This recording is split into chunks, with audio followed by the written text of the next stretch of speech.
Je pense que c'est parti. Bonjour, ici Céline Drouin, je suis animatrice à l'Effet Papillon à la station CJMD 96.9 FM à Lévis. Aujourd'hui, je suis au kiosque 348 pour représenter la station justement. Et je vais faire des entrevues live avec des auteurs, des conférenciers, des gens qui sont présents sur place. Et là, ma première ce matin, Isabelle Tremblay. Bonjour. Toi, tu viens de Saint-Georges, hein? Saint-Jules. Saint-Jules, bon, écoute, moi j'ai habité longtemps à Saint-Georges, je suis vraiment contente que ce soit ma première. C'est comme des premiers collègues de la Beauce, là. Oui. Et là, je suis contente de te présenter parce que j'ai pas eu la chance de te savoir en entrevue à l'émission, mais ça s'en vient. OK. Parce que j'ai beaucoup aimé tes livres. Le premier que tu as écrit, c'est Médium malgré moi, qui est ici. C'est de voir le son. Le deuxième, Message de l'univers. Le troisième, Passeur d'âme. Oui. On pourrait dire que c'est des livres spirituels. Oui, pour la découverte de soi. Oui. Donc, à différents niveaux. C'est quoi la différence entre les trois? Médium malgré moi, c'est vraiment quand on se découvre des capacités, que ce soit psychique ou...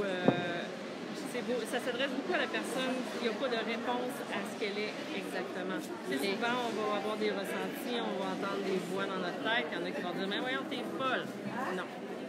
Oui, il y en a qui c'est fou, je ne dis pas qu'il n'y en a pas, mais dans la majorité des cas, il y en a aussi beaucoup que c'est leur voix intérieure, que ce soit la clairaudience, tout ça. Moi, je décortique toutes les capacités qu'on peut avoir psychiques. Donc, c'est comme un livre qui va nous rassurer sur qui on est, puis qu'est-ce qui peut nous arriver dans la vie. Exactement. Deuxième livre, le premier, justement, a été paru aux éditions du Dauphin Blanc.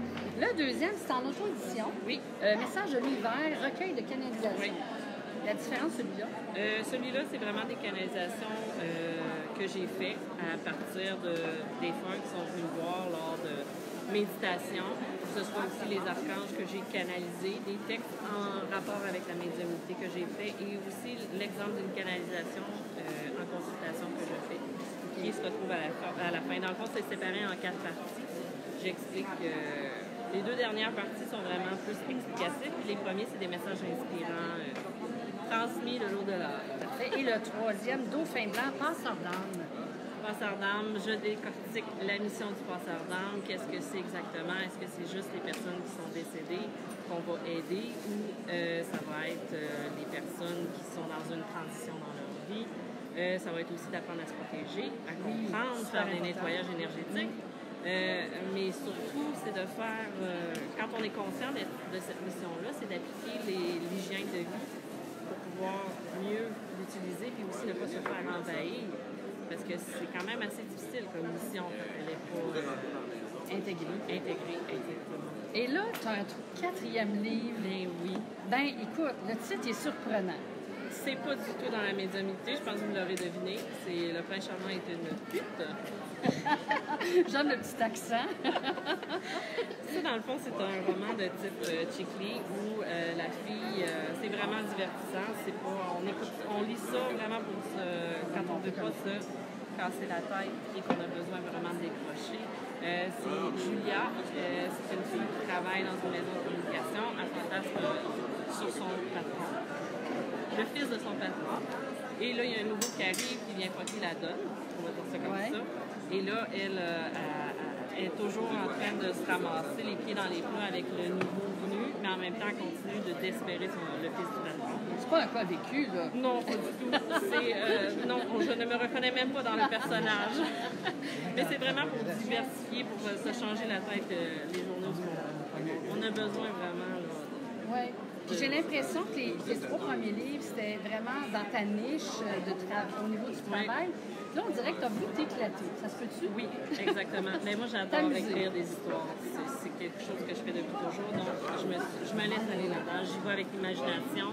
Tandis que là, c'est plus vraiment de la canalisation. C'est vraiment plus technique dans ce que je fais. Donc, c'est mon petit côté fou que je laisse aller. Au niveau de ton lectorat, est-ce qu'ils ont été surpris ou ils ont embarqué dans ta nouvelle divertissement? Ils ont embarqué? Ils ont embarqué, oui. Ça les a pas surpris ou ils aiment ça?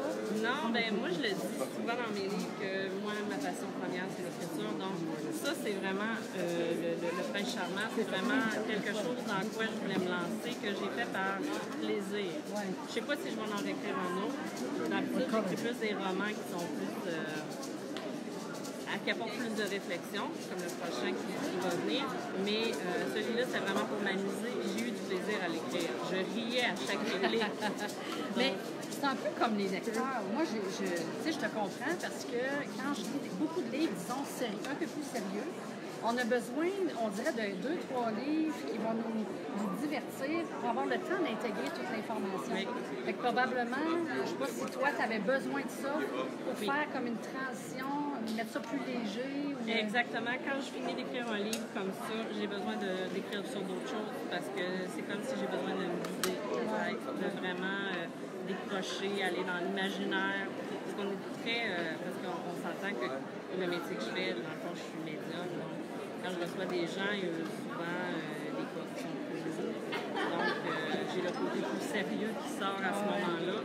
Mais moi, je suis quelqu'un de très drôle de nature, donc je fais tout le temps des blagues, tout ça. Donc, ça vient chercher la vraie facette. Ben, pas la vraie facette. Une autre facette de toi. Exactement. Moi, je suis certaine que les premiers livres, tu les as canalisés au complet. Même s'il y en a un qui est vraiment sur la canalisation, les deux autres, tu devais vivre un peu le côté canalisé. Est-ce que ce livre-là, on peut dire que c'est comme une sorte de canalisation quand même? As-tu été comme inspiré? Est-ce que l'idée t'est venue d'un coup ou tu avais juste envie de le faire? Comment ça s'est passé? Je suis très inspirée quand j'écris. Je suis arrivée par hasard, j'ai une amie qui m'a lancé un défi. Elle lisait beaucoup de cette sorte de livres-là. Moi, je n'en avais lu 2-3. Mais c'était le genre d'explication que je pouvais donner qui était drôle. Quand je racontais mes affaires, c'était un peu comme ça. Je mettais tout le temps ça pour que ce soit drôle. Donc, j'ai dit, je vais essayer d'écrire ça, voir si je serais capable. OK, c'est vraiment un défi que tu t'es donné. J'aime beaucoup. Je marche au défi. Et là, je l'ai fait et c'était... ça sort tout seul. C'est comme venu, les répliques viennent...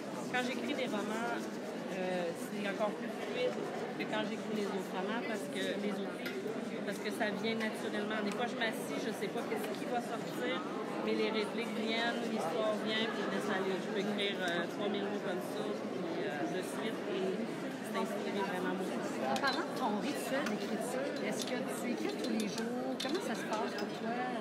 Parce que là, tu as quand même 4 livres de publiés en quoi, 2 ans? Oui. C'est quoi le truc? C'est quoi y a-t-il une recette pour toi? Disons, c'est quoi la tienne? Moi, ça a été de me structurer. C'est pour ça que j'ai suivi une formation avec Marc Saint-Laurent au début, à coaching. Oui. Parce que j'avais pas de structure, donc j'écrivais beaucoup, mais ça menait à rien. Suite à ça, j'ai commencé à structurer, même si je suis déstructurée pour les romans. J'ai quand même une sorte de structure qui fait que je me donne des défis chaque jour. Je dois, mettons, je vais écrire au moins minimum 1000 mots. OK, tu te donnes vraiment un minimum. Oui, ça peut être le matin, ça peut être le soir, ça peut être en plein milieu d'après-midi. Ça vient, je m'assois, j'écris. Même quand ça vient pas, je m'assois, j'écris. Ça vient pareil. Et dans le fond, c'est de se mettre à l'ouvrage. C'est d'être discipliné. Oui. Quand je peux être indisciplinée ailleurs, autant là-dessus, je reste quand même très disciplinée. C'est pas mal. Écoute, ça a été un grand plaisir. On va se retrouver à l'émission en direct à un moment donné, probablement sur l'automne, c'est sûr. Et là, aujourd'hui, tu es à quel kiosque? On peut aller te voir et te faire autographier les livres et tout ça?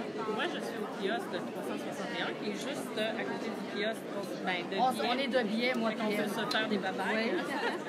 Et vous avez juste à venir me voir au 361. Je vais être là toute la fin de semaine avec mes livres.